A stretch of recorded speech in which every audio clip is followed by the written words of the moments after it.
This instructional video is to demonstrate the proper technique of the Air Force Fitness Assessment push-up and sit-up component. The push-up is one assessment of muscular fitness. Place your palms or fists on the floor. Hands will be slightly wider than shoulder width apart, with your elbows fully extended. Your feet may be no more than 12 inches apart and should not be supported, braced, or crossed. Your body should maintain a rigid head to heel form. This is the up or starting position.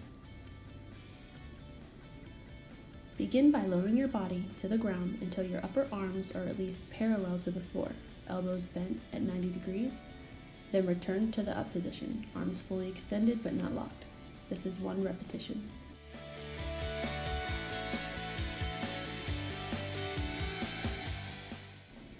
Your chest may touch but not rest or bounce on the floor.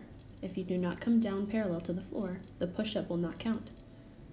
Resting can only be done in the up position.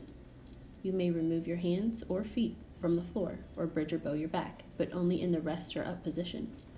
Resting any other body part on the floor is not allowed. If resting occurs in the down position, the push-up portion of the test will be terminated and your score will be based on the correct number of push-ups performed at that point. Your breathing should be as normal as possible. Make sure you do not hold your breath. You have 1 minute to perform as many correct push-ups as you are able. Your counter will count the correct number of push-ups allowed. Your counter will not count incorrect push-ups.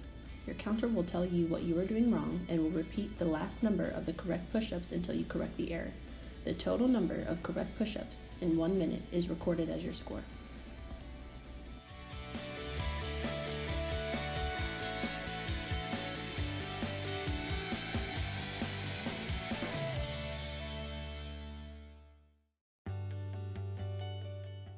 The sit-up. Begin by laying face up on the floor or mat. Your feet may extend off the floor or mat, but your buttocks, shoulders, and head must not extend beyond the mat.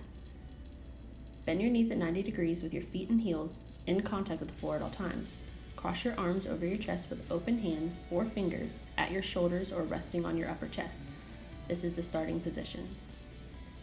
When conducting sit-ups, any part of the hands or fingers remain in contact with the shoulders and upper chest at all times. If you wish to use a bolted non-portable tow bar during your fitness assessment, please see your UFPM or PTL now. From the starting position, raise your upper torso until your elbows touch your knees or thighs. Then lower your upper torso until your shoulder blades contact the floor. This is 1 repetition. Your elbows must touch your knees or thighs at the top of the sit-up, and shoulder blades must come in contact with the floor or mat at the bottom of the sit-up. This repetition will not count if your hands and fingers come completely away from the chest or shoulders, or if your buttocks or heels leave the ground. Additionally, you may not grab onto your shirt, as this makes it difficult to determine if you are making proper contact. Any resting must be in the up position. While resting, you may not use your knees or any object to support yourself. If there is any resting other than in the up position, the sit-up portion of the test will be terminated and your score will be based on the correct number of sit-ups performed at this point. You have 1 minute to perform as many correct sit-ups as you are able. Your counter will count the correct number of sit-ups allowed. Your counter will not count incorrect sit-ups. Your counter will let you know what you are doing wrong and will repeat the last number of the correct sit-ups until you correct the error.